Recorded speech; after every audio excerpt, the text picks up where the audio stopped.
Welcome to Mana's Seal YouTube channel.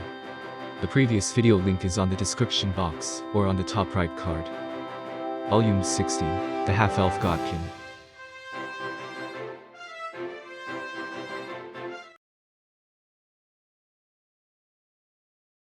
Her attacks hurt Zessie, so she wasn't an illusion, but what else could it be? Maybe that skill didn't work on dark elves or on blood relatives. Or else, maybe, the spell cast by the girl broke through it. If that's the case, then why did the girl know about this skill? Even she herself could only make use of it because of her talent. She didn't know everything about it. It was the same for the few people in the theocracy who knew that she could use this skill. If there's someone who could be said to know everything about it, it would be none other than the original owner of this great scythe, Zesshi. Was that God behind this girl? Seeing as the girl didn't die, she felt that thought strangely plausible. If that was true, too. Her body went stiff from the confusion and the nervousness, making her take a hit that should have been avoidable. Enough already. Enduring the pain, Zessie swung her scythe. The slightly reckless attack slashed into the girl's body, but the staff came down on her before Zessie could see whether it was effective or not. She began to see stars due to pain, but she put a leg forward before she could collapse. Zessie started to think desperately. Her plan had failed. What should she do now? What would lead to the best outcome possible? She took a lot of hits, but she still had some energy to spare. She was still far from being defeated, but there were the opponent's reinforcements to think about. She had to decide whether to continue the fight or run away. Then, if she decided to run, would she be able to succeed with her speed? She was not sure. In that case, should I reveal the other trump card? It was not a bad idea, but what she experienced just now made Zessie hesitate. The girl already broke through a skill previously thought invincible.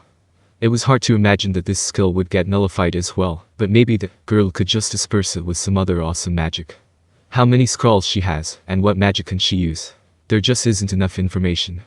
She hesitated to reveal all her cards while still not having read the opponent's hand. However, just as she had thought before, time was the girl's ally and her own enemy here. Although she could bear the pain still, it continued to dull her thoughts. Zessie's smile deepened. Smiles could completely hide her sentiments, thoughts, and emotions from everyone, especially from the enemy. So she smiled and came to a decision. I won't think anymore. No amount of thinking is useful in this situation without enough information. The only thing Zessie was clear about was that on top of her revealing one of her cards, the opponent also got proof that they had a way to deal with the said skill. Just this alone was a greater loss for Zessie than all the damage she had received until now. On activating the final trump card, light coalesced into another Zessie. Zessie held two trump cards. One is certain death, or to be more precise, her power made it possible to draw out the trump cards of the former wielders of the equipment she held.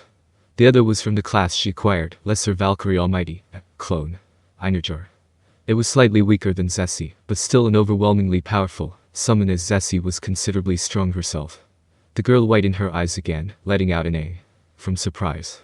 However, it was Zessie who felt a bad premonition, finding the girl's reaction similar to the one when she revealed her first trump card. Before Zessie could even send a single command to her clone the Einherjar, the girl took out a globe. The next moment, a huge earth elemental which found the corridor a little too cramped to stand and normally appeared beside the girl. Zessie was confused again. She thought that it was highly likely that the girl was a druid, but instead of using spells, she used a magic item to summon the elemental. Especially since the elemental didn't seem too strong. She can't summon elementals, and she can't use offensive magic either, a cell-strengthening type druid. Or am I missing or misunderstanding something crucial? I heard that the one used by the Elf King was a huge earth elemental. Is this the one? But it doesn't feel that huge. The earth elemental that was rumored to be used by the Elf King was supposed to be overwhelmingly strong, something not even outliers could win against. Compared to that, the elemental before her was too weak. That said, what appeared to be weak to someone as strong as Zessie could appear overwhelmingly strong to weaker people. An elemental this weak wasn't too much of an issue. Zessie was fine with leaving the summon to Einherjar and fighting the girl herself. It would probably take down the elemental quickly, and then it would be 2 against 1. No, let's take down the elemental together in one go. Let's go. Zessie charged ahead and attacked the elemental with her scythe. Einherjar did the same. Earth elementals had resistance against physical attacks, but the difference in the strength between them was simply too great. The blades left deep gashes in its hard exterior. Naturally, for something that was known for its durability, an attack or two wasn't enough to kill it. But the earth elemental disappeared unexpectedly. She didn't understand at all. It's not like they took it down. The very next moment, another earth elemental appeared before them. This one was larger than the one before. What was this even? Zessie didn't feel like it was the same as the one before. Don't tell me it's a sacrificial summon. She never heard of such a spell or special skill, but that phrase was just too appropriate for the situation that she ended up shouting it. She was unsure if this was really a new summon, but the elemental was certainly stronger than the one before. Not even outliers could win against this one. But is it the right thing to do though? Would this earth elemental become even stronger after taking damage or after getting destroyed? Zessie thought that was impossible, however which way you might look at it, but she wasn't completely sure at the same time. She made the Einherjar stand by and observe the girl. The girl was only taking hesitant peeks from behind the earth elemental, and the elemental itself didn't try to attack them immediately. Who is this child really? I can assume that the sorcerer king made her if she was an undead, but if she really was just a dark elf child, how exactly has such a child been hidden till now? With this kind of strength, she should have been more famous, right? Or was she hidden by some country till now, just like me? The Sorcerer Kingdom was founded only a few years ago. The Empire declared that the area around it originally belonged to the Sorcerer Kingdom in the past, but the theocracy, which existed for a long time, knew it to be a shoddy lie. There never was a Sorcerer Kingdom or a Sorcerer King in this land in the past. The Sorcerer King suddenly appeared out of nowhere, so there were some unconfirmed theories that he was in existence like the past gods, but no way, right? Though, if that really was true, then this girl's the same. No, considering the mark of royalty in her eyes, she was more likely to be related to that guy. Did the Sorcerer King come up with a plan to come over here from a faraway place and unite the non-humans after he got his hands on this girl? She just didn't know, and she had no proof either. She found it difficult to even imagine that this girl was related to the Sorcerer King. But she should assume the worst-case scenario here, that there was a possibility for that to really be the truth. If this girl really belongs to the Sorcerer Kingdom, then it means that the Sorcerer Kingdom had at least 2 people on par with me, including this girl. No way, is the Sorcerer King here too? Zessie started panicking. How stupid had she been? She had thought about the possibility of the girl being related to the Sorcerer Kingdom, so she should also have thought about this possibility. Normally, it's impossible. No amount of lives would be enough for a king to come to the battlefield, where 2 of the countries were fighting their decisive battle. Yet, didn't the Sorcerer King do just that, going and doing whatever he liked in the Holy Kingdom? He made every country realize that a magic caster capable of destroying armies could appear anywhere now. Plus, they also received the hard-to-believe report that he had appeared in the arena as a gladiator, right before the Empire became their vassal. Then, it was completely believable that he would come to this elven country moments before its fall. Zessie fiercely admonished herself. It would be the worst if the Sorcerer King was here as well as she had surmised.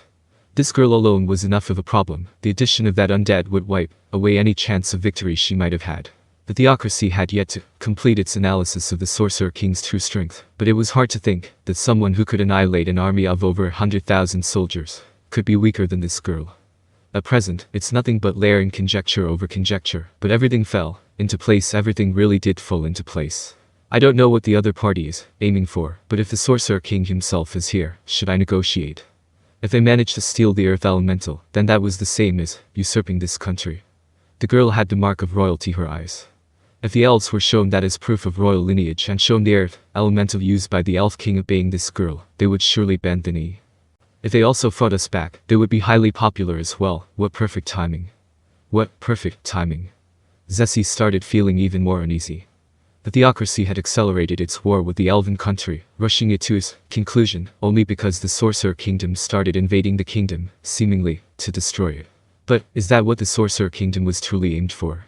Suddenly, she felt like the different colored cubes of the Rubik's Cube had fallen into their proper places, completing it. Just for a moment, Zessie, who had never experienced any fear in any battle, suddenly trembled all over her body like she was filled with ice. Yes, if all of this had been the Sorcerer Kingdom's plan all along, then everything fell into place. The original goal was not the kingdom, but making the elven country come under their rule while hurting the theocracy. In that case, their invasion getting repelled, Inoru and the leaking of information about their invasion was not because they wanted to instill fear of their impending doom into the kingdom's population, but to push the theocracy into making a move at their desired time. No, he aimed for both. Trying to put both countries under his rule in such a short period of time. Unbelievable.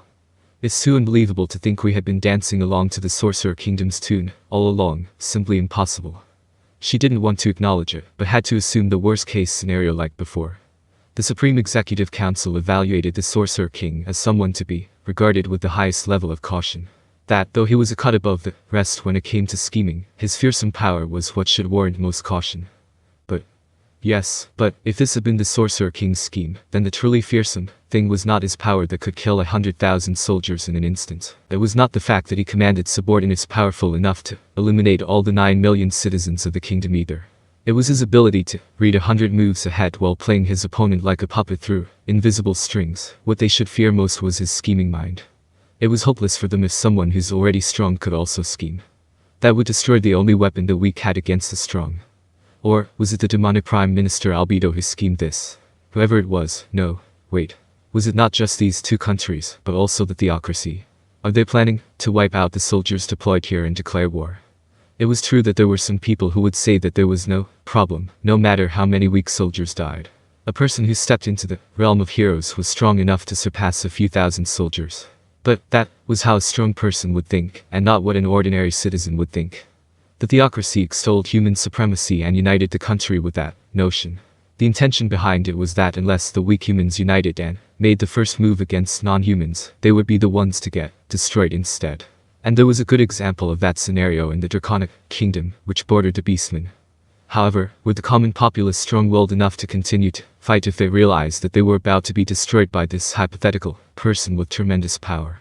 After hearing of their failure to destroy their arch-nemesis, the Elven country, and that their soldiers were wiped out instead,